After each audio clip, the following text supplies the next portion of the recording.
আমি অ্যাডভোকেট মোহাম্মদ সাখাওয়াত হোসেন খান, আহ্বায়ক নারায়ণগঞ্জ মহানগর বিএনপি, সাবেক সভাপতি নারায়ণগঞ্জ জেলা আইনজীবী সমিতি। প্রাচীন ডান্ডি নারায়ণগঞ্জ।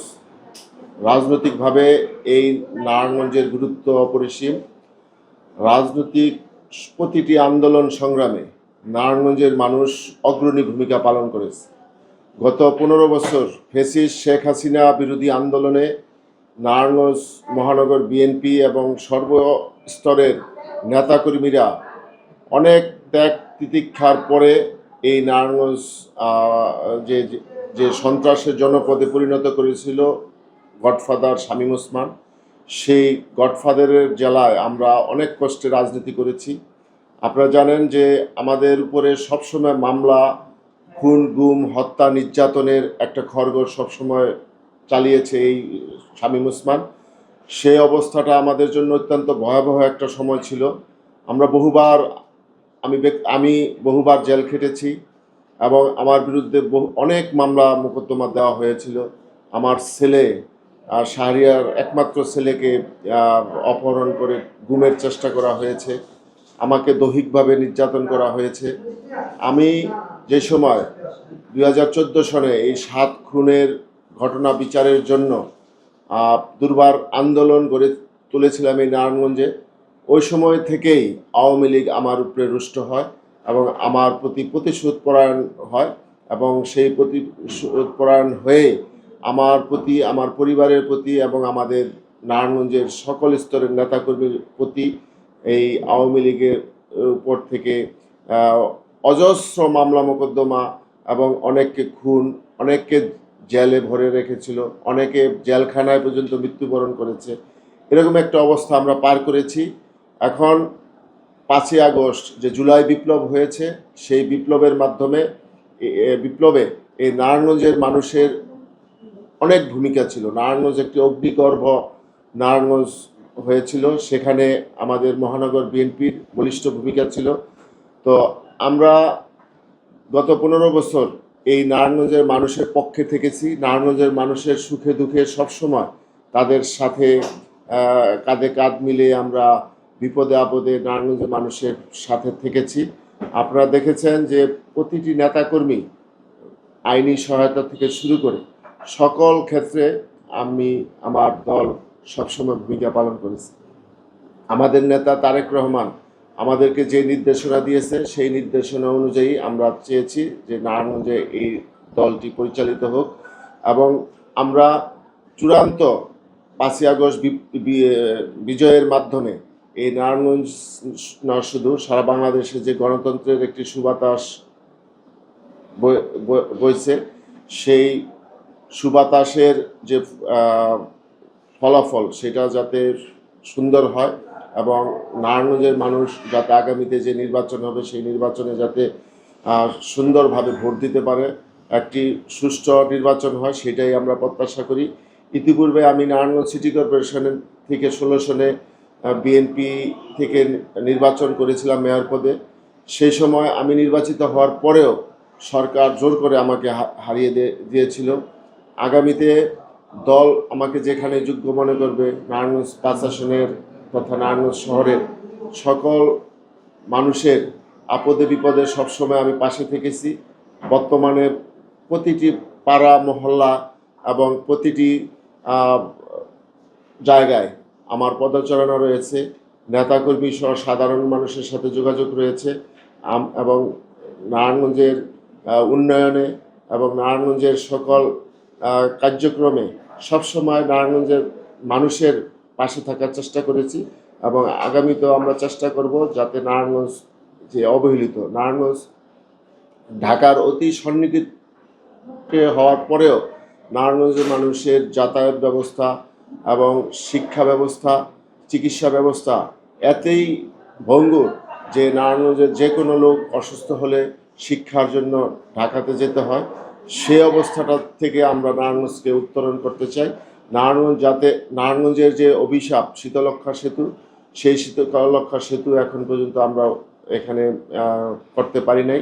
আপনারা একটা বিষয় দেখবেন যে সকাল থেকে গভীর রাত্র পর্যন্ত বন্দর নারায়ণগঞ্জের মানুষ এই শীতলক্ষ্যা নদী পার হতে কত কষ্ট ভোগ করে, এবং তাদের দুর্ভোগ দেখে আমরা আমরা সবসময় চেষ্টা করেছি যে এই ব্রিজটা যাতে হয়, এবং নারায়ণগঞ্জের মানুষ কিন্তু সেই আশাটা করেছিল। কিন্তু গত 16 বছর এই আওয়ামী লীগের দুইজন শামীম ওসমান এবং আইভীর রশি টানাটানির কারণে এই ব্রিজটি তৈরি হয়নি। আমরা আশা করি আমরা যদি এই দল, আমাদের দল যদি আগামীতে জনগণ ভোট দিয়ে নির্বাচিত করে, তাহলে আমরা ইনশাল্লাহ এই ব্রিজটির অচিরেই আমরা তৈরি করে এই মানুষের যে কষ্ট সেটা লাঘব করার চেষ্টা করব। আমরা চাই একটি সুন্দর নারায়ণগঞ্জকে যে সন্ত্রাসের জনপদের যে তকমাটা লাগানো হয়েছিল সেটা থেকে আমরা নারায়ণগঞ্জের উত্তরণ চাই।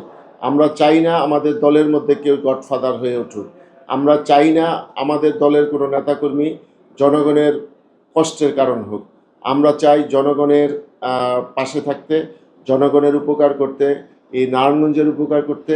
নারায়ণগঞ্জ যাতে এই মানুষ বিএনপির পক্ষে থাকে, সেটার জন্য আমাদের সবসময় চেষ্টা থাকবে। আমাদের চেষ্টা থাকবে যে যে নারায়ণগঞ্জের মানুষ যাতে বিএনপির কাছ থেকে মুখ ফিরিয়ে না নেয় সেটাকে খেয়াল রাখা। আমরা সেদিকে খেয়াল রাখছি। আমরা চাই একটি সুষ্ঠু সুন্দর নারায়ণগঞ্জের যে ব্যবসা নির্ভর যে নারায়ণগঞ্জ, জাতীয় আয়ের একটা বড় অংশ আসে এই নারায়ণগঞ্জ থেকে।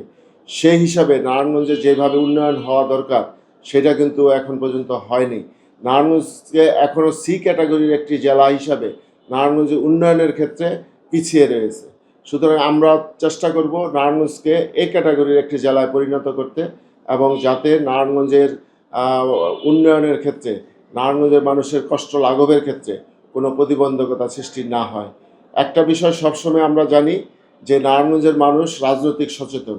রাজনৈতিক যতগুলি আন্দোলন সংগ্রাম হয়েছে সকল আন্দোলন সংগ্রামে কিন্তু নারায়ণগঞ্জের মানুষ ঝাঁপিয়ে পড়েছে। গণতন্ত্র উদ্ধারের জন্য নারায়ণগঞ্জের মানুষের অনেক ত্যাগ তিতিক্ষা রয়েছে। এখানে শাওন রক্ত দিয়েছে। বিএনপির অনেক নেতাকর্মী গত 15 বছরে এখানে রক্ত দিয়েছে। আমাদের সিদ্ধিরগঞ্জ থানা বিএনপির সাবেক সদস্য সচিব আলী হোসেন শিকদার, যিনি জেলখানায় মৃত্যুবরণ করেছে, একজন মুক্তিযোদ্ধা, সেই মুক্তিযোদ্ধাকে গত সরকার কোনো রেহাই দেয় নাই। তাকে অযথা মিথ্যা মামলা দিয়ে জেলখানায় রেখেছে, অথচ তার মৃত্যুটা জেলখানায় হয়েছে। কিন্তু এরকম আমাদের অনেক নেতাকর্মী জেলখানায় মৃত্যুবরণ করেছে, অনেককে খুন করা হয়েছে, গুম করা হয়েছে। এই অবস্থাটা আমরা আর নারায়ণগঞ্জে দেখতে চাই না। আমরা চাই নারায়ণগঞ্জ একটি শান্তির শহর হোক, নারায়ণগঞ্জের মানুষ সুখে শান্তিতে থাকুক, নারায়ণগঞ্জের মানুষ ভয় ডরহীনভাবে তাদের ব্যবসা বাণিজ্য পরিচালনা করুক, এবং আগামীতে যে নির্বাচন হবে সেই নির্বাচনটার মধ্যে যাতে নারায়ণগঞ্জের মানুষ ভয় ডরহীনভাবে তাদের পছন্দের প্রার্থীকে ভোট দিতে পারে, সেই পরিস্থিতিটা সৃষ্টি করার জন্য আমরা অন্তর্বর্তীকালীন সরকারের কাছে আবেদন জানাই, এবং একটি সুষ্ঠু নির্বাচনের পরিবেশ করার জন্য আমরা আবেদন জানাই। আমরা চাই একটি সুষ্ঠু সুন্দর নির্বাচন। সেই নির্বাচনে আমাদের প্রত্যাশা যে নারায়ণগঞ্জের মানুষ বিএনপিকে ভুলে নাই, এবং যেই সময় নারায়ণগঞ্জ বাংলাদেশে সুষ্ঠু নির্বাচন হয়েছে নারায়ণগঞ্জের মানুষ কিন্তু বিএনপিকে বেছে নিয়েছে। আগামীতেও যে সকল নির্বাচন হবে সকল নির্বাচনেই আশা করি অনেক ভোটের ব্যবধানে বিএনপি প্রার্থীরাই জয়লাভ করবে। আমাদের সেই ধরনের পরিস্থিতি যাতে নারায়ণগঞ্জের মানুষ পায়, একটি ভোট দেওয়ার জন্য একটি নির্বিঘ্ন পরিস্থিতি পাওয়াটাই এখন নারায়ণগঞ্জের মানুষের মূল প্রত্যাশা। তো আমরা এই প্রত্যাশা ব্যক্ত করি। আমরা চাই একটি সুষ্ঠু গণতান্ত্রিক দেশে আইনের শাসন যেভাবে হয় সেই অবস্থাটা ফিরিয়ে আনতে চাই। আমাদের নারায়ণগঞ্জে বিচারহীনতার যে রাজনীতি গত 16 বছর হয়েছে, সেই বিচারহীনতার রাজনীতি আমরা এই নারায়ণগঞ্জে দেখতে চাই না। আমরা নারায়ণগঞ্জে যাতে বিচার বিভাগ একটি সুন্দরভাবে তাদের কার্যক্রম পরিচালনা করতে পারে সেটার জন্য আমাদের সচেষ্ট রয়েছি। আমরা সচেষ্ট রয়েছি প্রশাসন যাতে দলমত নির্বিশেষে প্রত্যেকটি নাগরিককে, নারায়ণগঞ্জের মানুষকে তাদের সেবা দিতে পারে সেইটা নিশ্চিত করা। সেটার জন্য আমরা প্রশাসনকে এখনও সাহায্য সহযোগিতা করছি। ভবিষ্যতে যদি আমাদের দল ক্ষমতায় আসে আমরা নিরপেক্ষভাবে প্রশাসনকে এখানে পরিচালনা করার চেষ্টা করব। আমরা চাইব যে নারায়ণগঞ্জ যাতে আর কোনো খুন, গুম, হত্যা, নির্যাতন এবং মামলা মোকদ্দমা নারায়ণগঞ্জের মানুষকে জর্জরিত না করে সেই অবস্থাটা তৈরি করার জন্যই আমরা মুখিয়ে আছি। আশা করি সেই প্রত্যাশা নারায়ণগঞ্জের মানুষ পূরণ করতে আমাদের সুযোগ দিবে এবং সেই সুযোগের প্রত্যাশায় আমরা রইলাম। 2014 সনের 27শে এপ্রিল নারায়ণগঞ্জে ভয়াবহ 7 মার্ডার সংঘটিত হওয়ার পরে যে সময় একটি দেশের প্রশিক্ষিত বাহিনী ভাড়াটিয়া খুনি হিসাবে ওই শামীম ওসমান এবং নূর হোসেনের ভাড়াটিয়া হিসাবে এই খুনটি করে, ওই সময় আমি নারায়ণগঞ্জের মানুষ আইনজীবীদের নিয়ে একটি আন্দোলন গড়ে তুলেছিলাম। ওই সময় রাষ্ট্রের ফ্যাসিস্ট শেখ হাসিনা থেকে শুরু করে সবাই আমার প্রতি রুষ্ট হয়েছিল। আমাকে অপহরণ করার চেষ্টা হয়েছে, আমাকে খুন করার চেষ্টা হয়েছে, আমাকে বিভিন্ন মামলা মোকদ্দমায় জর্জরিত করে জেলখানায় আবদ্ধ করার চেষ্টা হয়েছে। আমি সেই সময় প্রাণে বেঁচেছি শুধু নারায়ণগঞ্জের মানুষের ভালোবাসায় এবং তাদের ঐকান্তিক প্রচেষ্টার কারণেই। আপনারা দেখেছেন যে এই হত্যা মামলাটিতে আমি সরাসরি আইনি সহায়তা দেওয়ার কারণেই এবং আন্দোলন সংগ্রামে যুক্ত থাকার কারণেই আমার একমাত্র সন্তানকে এই ওই ডিবির যে হারুন সে অপহরণ করেছিল এবং তাকে খুন গুম করার চেষ্টা করেছে। অনেক চেষ্টায় আমার সন্তানকে আমি রক্ষা করতে পেরেছি। আমাকে বহুবার জেলে নেওয়া হয়েছে। এটা একটাই কারণ যে আমি এই 7 মার্ডারের বিচারের ক্ষেত্রে বলিষ্ঠ ভূমিকা পালন করেছি এবং আন্দোলন সংগ্রামের ক্ষেত্রে বলিষ্ঠ ভূমিকা পালন করেছি। এটাই আমার কাল এবং এটার জন্যই আমাকে বিভিন্ন মামলা মোকদ্দমা দিয়ে আমার মুখ বন্ধ করে দেওয়ার চেষ্টা হয়েছে। তো এই অবস্থা আসলে এখন কিন্তু নাই, কিন্তু আমরা যে 7 মার্ডারের জন্য এত কষ্ট স্বীকার করেছি সেই 7 মার্ডারের রায়টা কিন্তু এখনও কার্যকর হয় নাই। আমরা চাই সেই 7 মার্ডারে যাদের সাজা হয়েছে সেই সাজাটা আপিলের ডিভিশনে বহাল থাকুক এবং আপিলটি দ্রুত নিষ্পত্তি হোক, এটাই আমাদের প্রত্যাশা। আমাদের এই প্রত্যাশা আশা করি অচিরেই পূরণ হবে এবং বর্তমান অন্তর্বর্তীকালীন সরকার সেই প্রত্যাশাটা পূরণ করতে ভূমিকা রাখবে, এটাই আমাদের নারায়ণগঞ্জবাসীর আশা। তো আমরা নারায়ণগঞ্জের মানুষের পক্ষে থাকব, নারায়ণগঞ্জের পক্ষে থাকব, আমরা দেশের স্বাধীনতা সার্বভৌমত্বের পক্ষে থাকব। আমরা চাই একটি সুষ্ঠু সুন্দর নারায়ণগঞ্জ, যাতে আমরা সবাই মিলেমিশে নারায়ণগঞ্জকে আগামীর একটি সুন্দর নারায়ণগঞ্জ হিসেবে গড়ে তুলতে পারি, এটাই আমাদের ঐকান্তিক প্রচেষ্টা থাকবে।